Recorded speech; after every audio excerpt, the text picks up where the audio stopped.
Hello, I'm Mike and welcome to Camden Garden Centre. I'm going to give you some help with some gardening advice.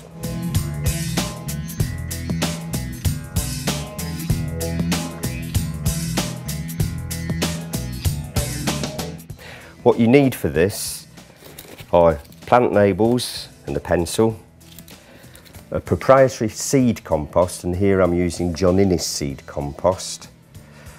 If you've got very fine seeds, then you'll need some dry silver sand. You need the seeds, of course, and a clean seed container. You don't have to use a seed tray, a little plant pot will do as well. Okay. So first of all, I'm going to show you how to sow begonia seed. Begonia is very, very fine. It's like dust. I'll show you.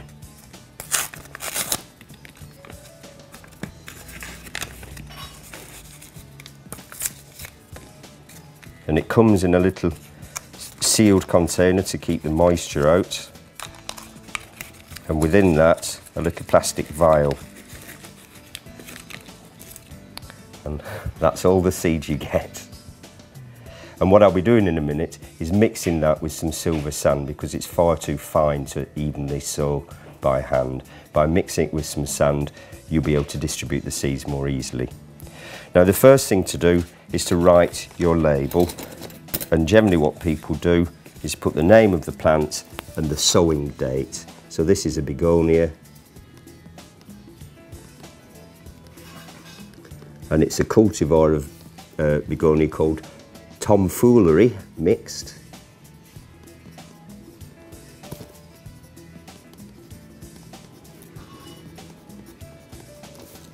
And I'm going to put the date on here. Okay. When you're sowing seeds, all seed packets have got very, very helpful instructions on the back of them. They tell you when you can sow them, when the plants should be expected to be ready to be planted out, and in this case it's a flowering plant when it comes into flower. And it gives you all the sowing instructions here, temperatures that the plants need, the types of compost, whether it needs light or dark, and it gives you information about watering them as well. So I'm now going to fill my seed tray with compost.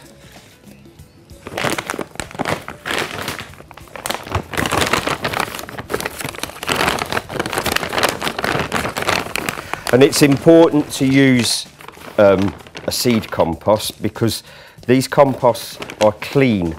They've been pasteurised so that there are no weed seeds in there or pests or diseases.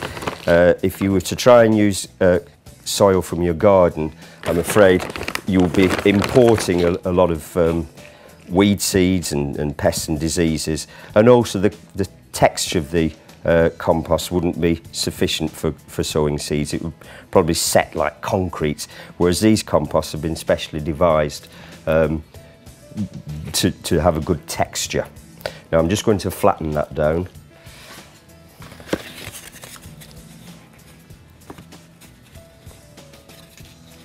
Especially with fine seeds, it's important to have an even surface on the compost.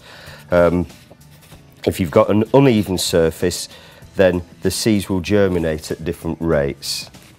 So I've left a little gap in the top for watering later on. I'm now going to mix the begonia seeds with some fine sand.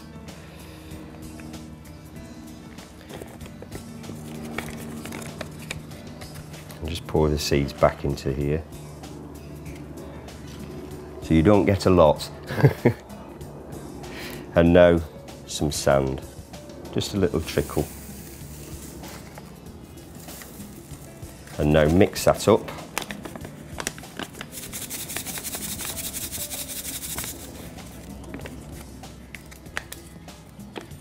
And when you're sowing seeds, you need to sow them as evenly as possible.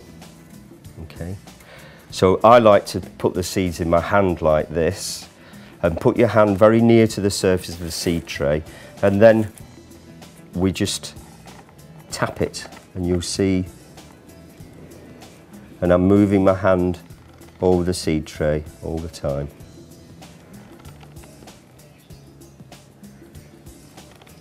By getting the seeds as evenly spread on the surface of the compost, it means that each little seedling as it emerges has got the same amount of light and moisture that all the other seedlings have, and therefore they'll grow at an even rate. If you've got rather thicker areas and thinner areas, then the ones that are sown too thickly in a little clump will compete with each other for air and light, and they'll grow unevenly.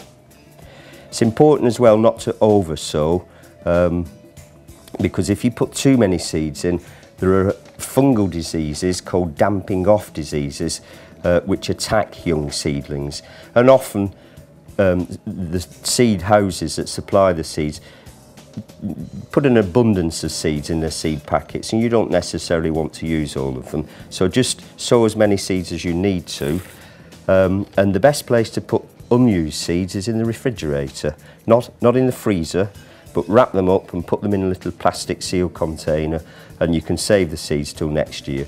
Different seeds have got different viability, in other words, how long the seed remains alive for.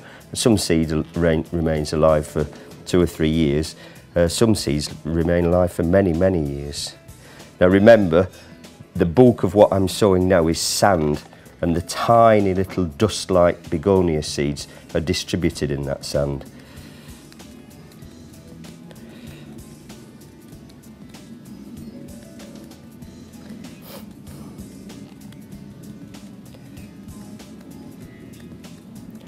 And now the next thing I'm going to do is transfer this seed container into some water.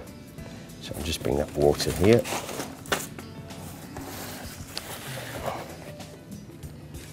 And the best way to do it is to immerse the seed tray in water. And after a few seconds, you'll see the surface start to darken. There it goes, as the water spreads across it.